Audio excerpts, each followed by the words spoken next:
정보관리 시스템에 대한 내용을 공부하다가 너무 부정적인 이야기를 많이 한 듯해서 좀 도입의 취지는 효율성을 위한 것인데 시스템을 관리할 인력을 원래는 배치하고 뭐 지원을 해야 되는데 준비가 안 된 사회복지사한테 추가 업무로서 이렇게 배치가 되다 보니까 뭐 시간에 대한 그리고 현장에 대한 어려움, 답답함들이 담겼다라고 말씀드릴 수 있을 것 같고요. 효율, 효율화를 위해 만들어진 시스템이 더 많은 업무를 만들어서 답답하게 하는 것들에 대한 고민이 담겼다고 이해해 주시면 감사하겠고요. 이어서 살펴볼 내용은 현장에서 특히 사회복지 현장 조직에서 사용하고 있는 시스템들을 이야기할 겁니다. 현재 공공에서, 그러니까 공무원들이 사용하는 시스템, 그리고 민간에서 사용하는 대표적인 시스템들에 대한 이야기들을 알아보는 시간, 그리고 도입하고 진행하는 20년 가까운 시간 동안에 생겼던 에피소드, 이런 걸 소개하면서 진행해 보고자 하고요. 근데 여기 책에는 나와 있지만 공공에서 사용하는 시스템 중에 저도 한 번도 보지 못한 시스템도 있어요. 그러니까 두 번째 이야기할 뭐죠? 범정부라는 시스템은 제가 한 번도 보지도 못했던 시스템이라서 그냥 책에 있는 내용 중심으로 설명만 하고요. 현장에서 가장 많이 접하게 된 직원들이 와서 가장 힘들어하는 것들이 이 시스템에 대한 사용입니다. 개별 아이디가 부여되고 공인 인증서로 접근을 해야 되며 그래서 그 개인의 시스템에 이제 관리된 그리고 출력을 했다는 기록들이 다 관리되고 있는 부분들을 속에서 그리고 이런 있지만 반대로 어느 장소에서도 업무를 할 수 있다는 또 장점이 있습니다.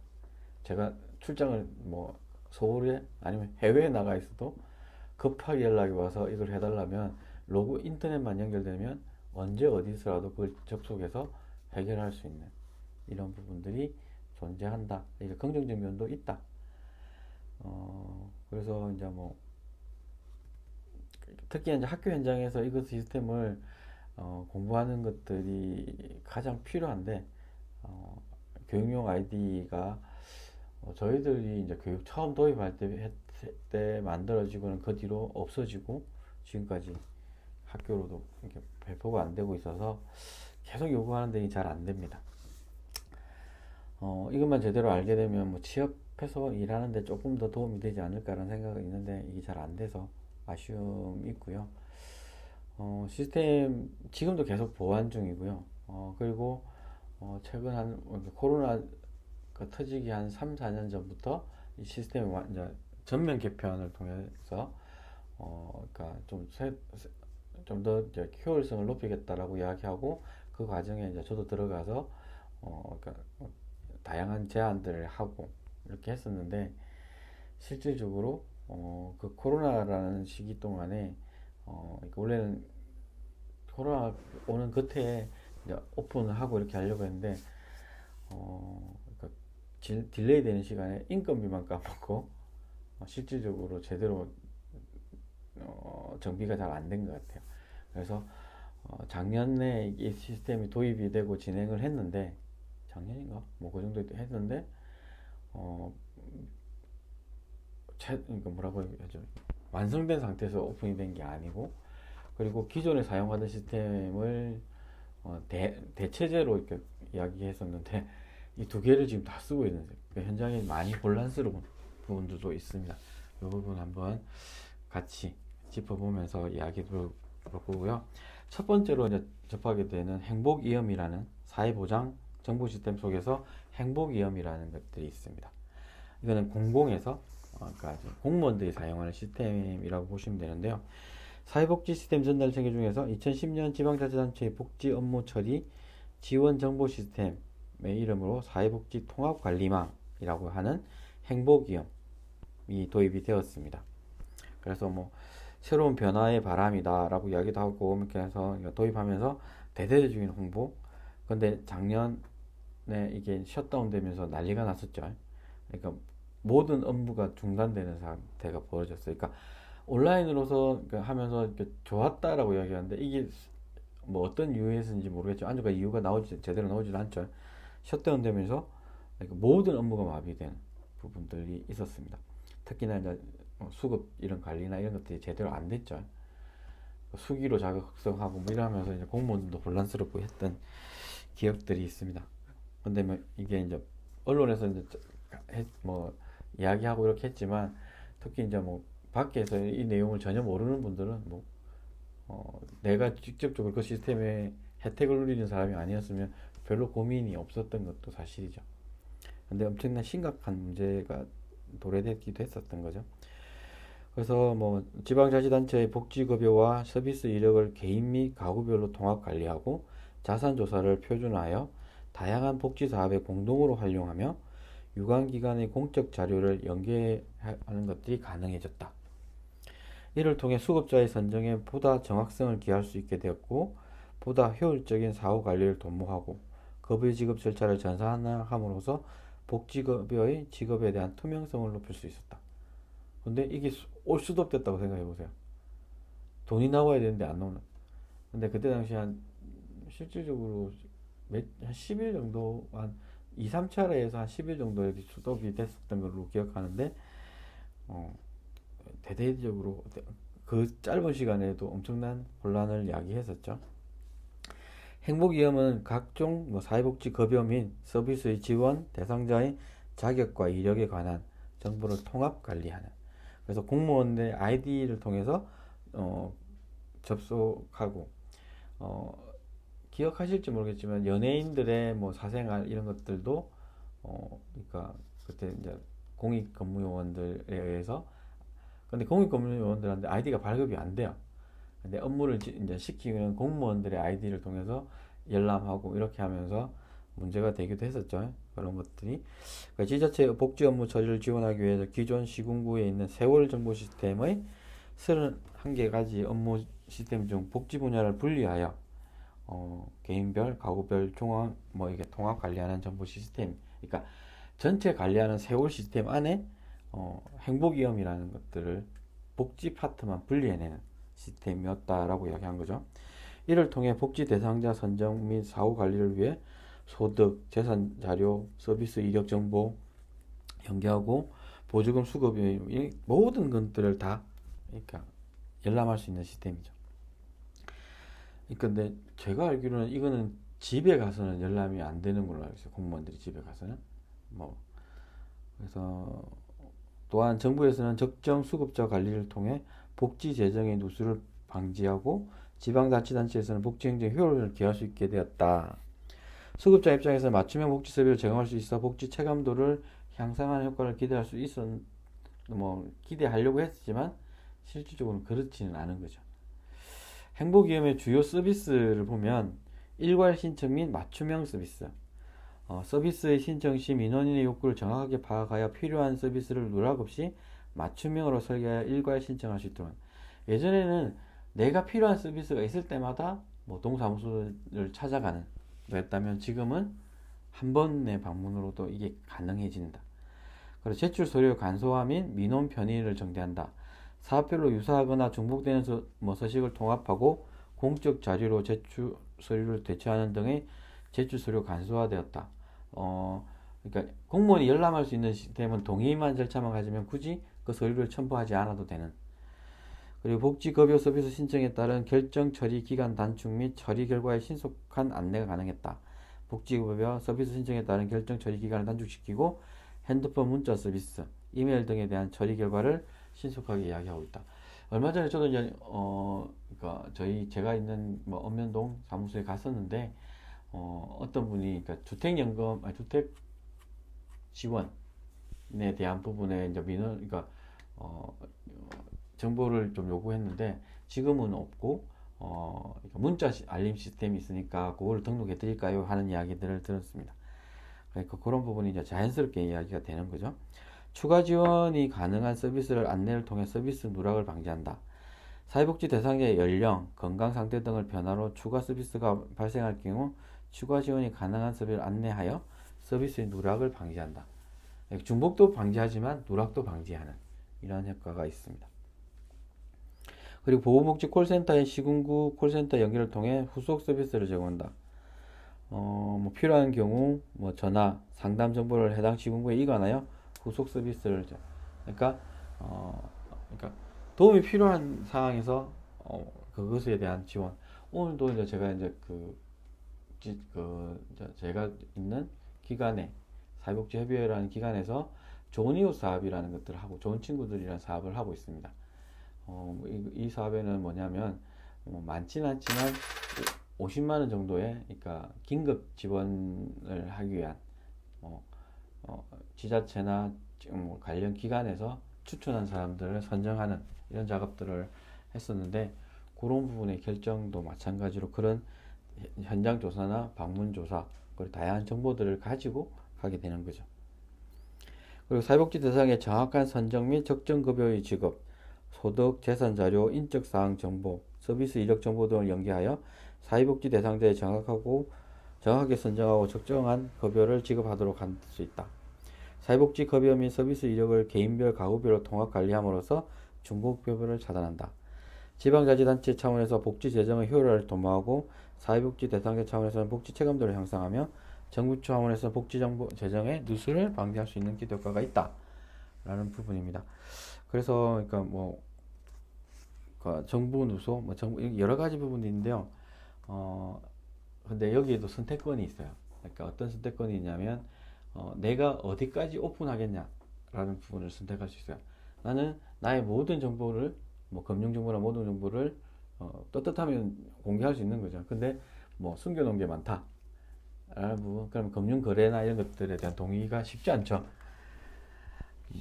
그런 부분이라면 이제 지원도 그 선까지밖에 지원하지 못하는 이런 게 있습니다. 그래서 선택을 하게 되는 부분들이 존재합니다. 앞으로는 이것도 더더욱 복지 재정이 한정되어 있다 보니까 더 요구하는 사항들이 많아지지 않을까 이런 생각이 드는 거고요. 행복이원 시스템을 보면 그러니까 책에 나와 있듯이 국세청, 국방부, 국토부, 건보공단, 연금공단, 고용정보원 이런 부분에서 다양한 데서 정보를 수집해서 중앙에 이제 데이터베이스를 유치합니다. 인적 정보, 수급 이력 정보, 소득 재산 정보, 자격 정보. 그래서 이 화면이 그냥 뜨는 거죠. 그래서 시군구나 읍면동, LH나 보훈처 이런 데서 활용을 하게 되는 거죠.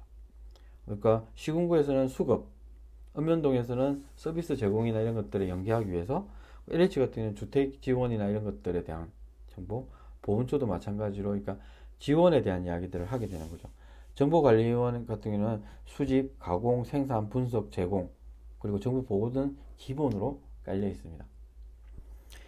그리고 시스템의 모니터링도 하고 장애 대응도 하고 개발 계획 수립도 하고 지침도 분석하고 개발 관리하고 테스트하고 자료 보정하고 이런 것들에 대해서 통합해서 이제 데이터베이스를 이제 진행하는 거고 실질적으로 이제 행안부나 한국전력이나 교육부 그러니까 한전 같은 경우에는 정비료 감면이라는 혜택을 주기 위해서 그리고 행정안보처는 시험이나 이런 것들에서 이제 전형료 감면, 면제 이런 거 그리고 교육부 같은 경우는 이제 기초생활 수급자 같은 경우는 교육 지원이나 이런 것들을 연계하기 위해서 그래서 민원 상담하고 신청, 수급자 신청, 급여 지급, 적정 수급자 관리 이런 것까지 해서 활용해서 이제 망라한 시스템이 되는 거죠. 복지를 지원할 수 있는 그러니까 멋진 시스템이 만들어진 거죠. 근데 이게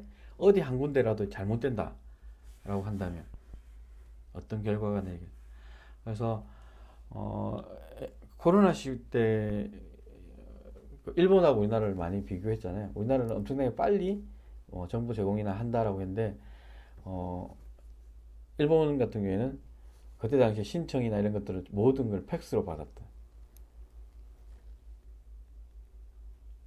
이렇게 하면서 이제 비교하고 우리나라가 우월하다라고 이야기했는데 실질적으로 그렇게 늦은 부분에 있었지만 개개인한테 지원한 건 일본이 더 많았죠. 이런 것들 부분이 있었다.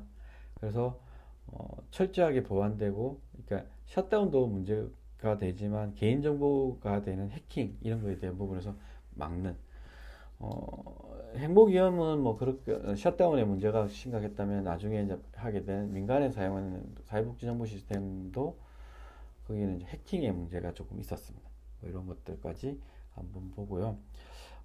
지금 이제 말씀드리는 범정부라고 하는 시스템은 저는 아주까지, 그러니까 행복위험 같은 경우에는 제가 경험을 했던 기억이 있어요. 왜냐하면 예전에 하도 이제 민간에서, 그러니까 그 공공에서 민간하고 서로 이제 갈등이 좀 있었어요. 왜냐하면 공공에서 보내달라는 서류가 도착 안 했다고 난리가 났었고, 민간에서는 보냈다고 하고 서로가 이렇게 하면서 이제 감정 싸움을 한 적이 있어요. 그래서 이제 현장에 있던 그때 당시에 제가 뭐 사무국장이었나? 지역 아동센터에. 그래서 갔었어요. 그래서 담당 공무원을 만나고 이야기하는 과정에서 왜 제대로 서류를 안 냈느냐고 하고, 저희들 같은 경우는 서류를 다 냈는데 왜 그러냐고 이야기했을 때 화면을 이제 열은 거죠. 그분이 이렇게 해서 공문이 온 걸 열어줬는데, 저희 기관에서 가는 공문이죠. 열어줬는데 이렇게 원하는 이런 부분, 그러니까 A라는 서식에 대한 부분을 요구했는데 안 왔다라고 해서 보니까 실질적으로 화면에는 안 보였어요. 근데 그 자리에서 제가 노트북을 열어서 보여줬어요. 노트북에는 요런 부분에서 요렇게 해서 보냈다. 그 사람이 확인한 거는 보냈는데 왜 없지? 이렇게 된 거예요. 그래서 제가 그 자리에서 제안을 했고, 그러니까 오해는 풀어야 되니까 내하고 같이 교육 좀 하자라고 해서 그때 담당 그 센터에 있는 담당자들을 불러서 교육을 시키면서 두 화면을 동시에 띄웠어요. 그때 이제 기간적으로 저희 기간을 했죠. 개인정보 문제가 있기 때문에. 그래서 화면을 그 시간이 좀 오래 걸립니다. 한 3, 40분 걸리거든요. 그래서 보내고 그냥 이야기하는 과정을 거치면서 그 화면이 도착했을 때 이런 부분이 생긴다. 그랬을 때 어떻게 하면 좋겠느냐라는 부분에서 첨부문서를 단다든지 이렇게 하면서 서로의 갈등들을 좀 풀어나가는 시스템이 있어서, 행복이음이라는 시스템은 저희들도 자주 사용할 수는 없겠지만 사용할 수는 없어요. 어떠한 시스템이라는 걸 알았는데, 여기서 이야기하는 범정부라고 하는 시스템은 솔직히 이 책을 통해서 처음 알았어요. 그러니까 뭐 내용을 보면, 범정부는 각 부처 및 정부 보유기관에서 제공하고 있는 복지사업 정보와 지원 대상자의 자격 정보, 수급 이력 정보를 통합 관리하는 시스템으로, 복지 업무 담당자는 관리 정보를 기반으로 민원 대응, 업무 처리, 복지 사업 설계 등 효율적인 복지 행정 업무를 수행하고, 복지 대상자에게 꼭 필요한 복지 서비스를 맞춤형으로 제공할 수 있도록 지원하는 시스템이다. 복지, 보건, 일자리, 교육, 돌봄, 주거 등 각 부처의 지방자치단체 복지 서비스를 수요자의 생활주기별, 욕구별 맞춤형으로 제공할 수 있고, 복지 서비스 신청 서류의 간소화 및 소득재산 조사의 자동화로 복지 행정 업무의 효율화 및 복지 대상자 선정의 정확성을 향상시킬 수 있으며, 중복 수급 여부, 사망 등 변동 정보를 관리하고 각 부처에 주기적으로 제공함으로써 정확한 복지 대상자를 선정하고 복지 재정의 누수를 방지할 수 있다. 행복위원회는 보건복지의 복지사업 업무에 대한 처리를 담당하고 있으며, 범정부는 범부처의 복지사업의 업무 처리 지원의 역할을 수행한다. 따라서 행복위험은 주요한 이용자는 전국의 사회복지 담당 공무원이고, 범정부의 이용자는 중앙부처 및 산하기관의 복지사업 담당자다. 저희가 쓸 여지는 없는 거죠.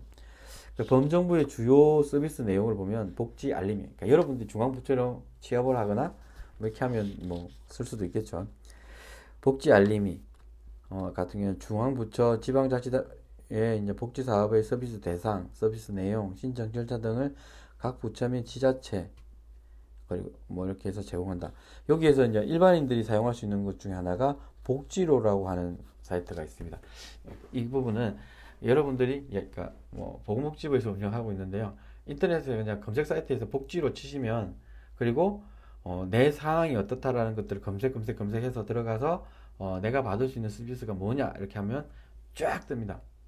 그리고 내가 어느 동네에 산다면 우리 동네에서 접근할 수 있는 서비스가 딱 뜨게 돼 있습니다. 그런 부분들까지 한번 보시면 되고요. 복지로는 여러분들이 친하게, 그러니까 자주 들어가는 것들이 좋습니다. 그리고 주변에 그것도 알려주는 것들이 필요하고요. 복지 지킴이 같은 경우는 복지 대상자의 중복이나 부정적인 복지 수급을 사전에 방지하고 사후 중단할 수 있도록 지원하기 위한 변동, 부적정 중복 관리 시스템이다.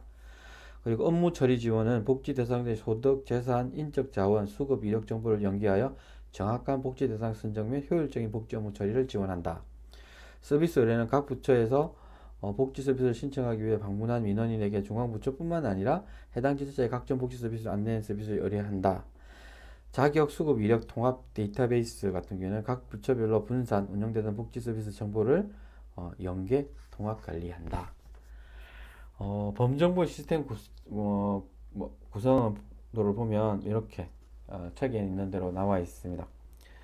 복지사업 정보 관리, 그리고 서비스 의뢰, 이렇게 처리 지원, 사후 관리, 통합 포털 라는 부분으로 이제 이야기하고 있고요. 이용자는 범정부 국가정책 담당, 복지 업무 담당, 그리고 지자체 복지 업무 담당들이 활용할 수 있다라고 보고 있고요.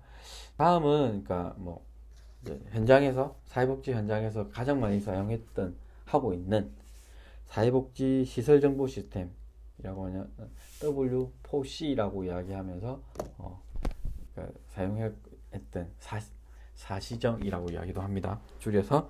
그런데 이 시스템은 사회복지 시설의 업무의 표준화, 투명화 및 사회복지 업무의 전자화를 위해 보건복지부에서 구축한 사회복지 시설 통합 업무 관리 시스템이다.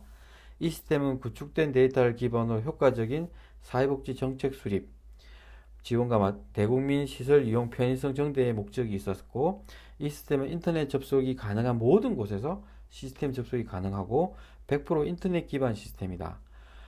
국가 IDC의 철저한 보안 체계 속에서 2중, 3중으로 백업 시스템이 24시간 가동되고 있으며 정보의 손실이나 파기를 막을 수 있다. 라고 이야기를 엄청나게 자신을 했습니다. 근데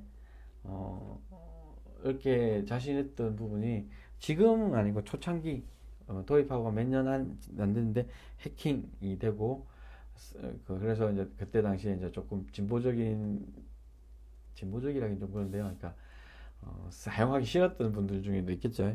그래서 개인 정보는 쓰지 못하겠다. 아이들의 정보는 업데이트 못하겠다. 이런 부분을 버티기도 했었고, 근데 이제 업무의 이제 효율성 부분에 있어서는 그걸 따라갈 수 있는 시스템이 없다 보니까, 조금씩 가고 있고요. 지금 이제 올해 이제 5기 평가 지역아동센터가 하고 있는데 4기 평가까지도 평가를 그 시스템으로 한다고 하지만 아직까지 못하고 있습니다. 5기에는,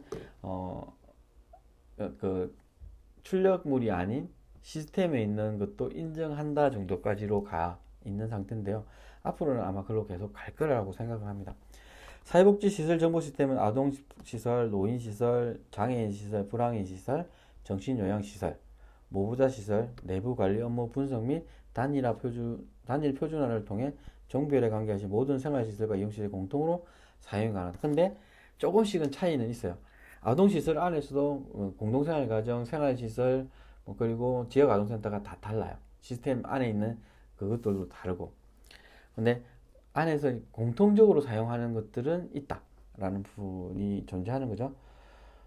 그리고 코드도 다 달라요. 그러니까 아동시설은 B하고 신규가 되면 F 이렇게 여러 가지 부분이 있는데 그건 코드가 다르고 뒤에 기간마다 아이디가 붙게 되고 여기도 아까 이제 온라인이기 때문에 개인별 아이디가 따로 있고 거기에다가 이제 공인인증서 연동에 대한 시스템으로 가 있습니다. 또한 시설 내에서 수기로 작성한 문서의 관리와 복잡한 업무 처리를 간소화하고 시스템 내 모든 업무가 연결성을 가지고 처리되어 업무의 중복을 방지하고 과거 자료의 조회가 간편하여 필요한 자료 산출이 자동적으로 가능해졌다. 네, 그거는 맞습니다. 옛날 거 불러올 수 있는 시스템들인데 근데 직원의 정보나 아동의 정보는 일정 기간이 지나면 삭제가 됩니다. 이런 부분들 이것도 이제 개인정보 보호에 관련된 부분이죠. 그리고 그리고 더불어 기본적으로 다양한 감사 자료를 제공해 주고 있고 사용자의 목적에 맞게 다양한 별지 서식들도 있다. 제가 사용하면서 제일 좋았던 게 회계 시스템이었어요. 뭐 예전에는 뭐 10원, 1원이 사라지면 그거 찾는데 한참 뭐 며칠 밤새면 했어야 되는 거죠. 수기 장부할 때는. 근데 여기는 한 길어도 5분 안에 다 찾습니다. 잘못된 거. 그리고 사회복지시설 정보시스템 운영 효과를 이용자별로 보면 사회복지시설은 이제 뭐 전산 시스템 옛날에 개별로 전산 시스템 사용했었거든요. 유지 보수 비용이 거의 없습니다. 제로입니다.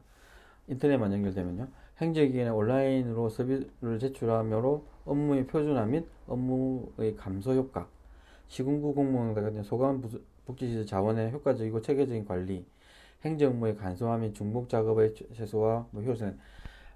기본 시스템은 그랬어요. 그러니까 중앙공무원, 지자체 공무원들이 이 시설에 대한 부분을 볼 수 있게 한다라고 했는데 그것까지는 안 된 것 같아요. 그래서 계속 요구합니다. 귀찮아서 요구할 수도 있겠죠. 보고 목적은 이를 통해 시설 현황 및 자동화 통계물들 그리고 이제 시설에 공개해야 되는 정보들 여기 다 오픈되면 해서 그러니까 투명성도 확보하겠다라는 부분이 있는 거죠. 그래서 일반 국민들은 시설 이용에 대한 편의성이 증대되고 투명성 확보에 대한 신뢰를 구축할 수 있는 효과를 기대할 수 있다. 주요 내용 보면 회계, 회계에 대한 모든 것들은 여기서 다 돼요. 그러니까 제가 이야기했듯이 어, 예전과 다르게 회계를 몰라도 그냥 쓴 돈 입력하고 이렇게 하면 됩니다. 인사, 급여, 자산 관리. 이거는 이제 시설에 따라서 쓰는 기간도 있고 안 쓰는 기간도 있습니다. 세무, 원천세 이것도 쓰는 기간이 있고 안 쓰는 기간이 있고요. 후원 관리. 아까 이제 후원자 등록 입력했는데 굳이 이제 홈택스에서 다 가능한데 이런 부분.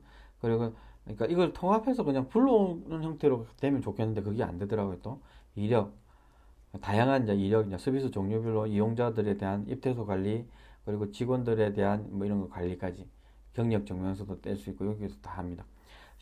그래서 이렇게 거기 서류가 맞는지 안 맞는지도 확인이 가능한.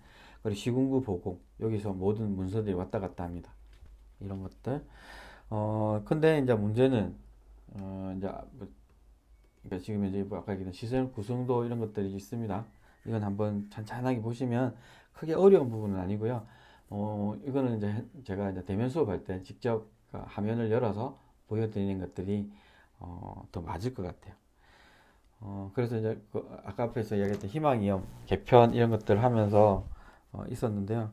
아직까지는 미완이라서 뭐 희망이염 시스템도 수업할 때 보여드리도록 하겠습니다.